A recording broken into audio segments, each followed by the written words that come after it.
રામ રામ ખેડૂત મિત્રો, મારું નામ દલિત સોલંકી. આજે ગોંડલ તાલુકાના વાસાવડ ગામમાં આપણે એક ખેડૂત મિત્રની મુલાકાત કરવા આવી. તેણે મગફળીનું વાવેતર કરેલું છે અને એ જે ખેડૂત મિત્ર છે એ આપણી કિસાન પાવર મિક્સ ખોળ નામની જે ખાતર આવે, જેમાં એડી, લીંબોળી, તમાકુ, મરઘાની ચરક મિક્સર ખોળ આવે છે અને બેક્ટેરિયા સાથે આવે. એ છેલ્લા 4 વર્ષથી તેની વાડીમાં ઉપયોગ કરે છે. તો આપણે ખેડૂત મિત્રને પૂછીએ કે તેને કિસાન પાવર મિક્સ ખોળ તેનું રિઝલ્ટ તેને કેવું મળે છે અને પરિચય મળી. તમારો પરિચય આપજો તો. મિક્સ ખોળ પાયામાં તો બીજું કોઈ વાવતો નથી. એ આવડા જે ન્યુ મિક્સ ખોળ એ જ વાપરું છું. બીજું કોઈ વસ્તુ નથી વાપરતો. બરોબર. તમે કેટલા વર્ષથી ઉપયોગ કરો છો? 4 વર્ષ.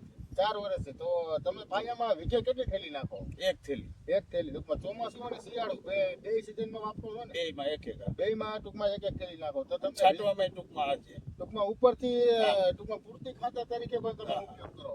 તો તમને કેવું રિઝલ્ટ આનું મળે? રિઝલ્ટ સારું મળે છે. સારું મળે.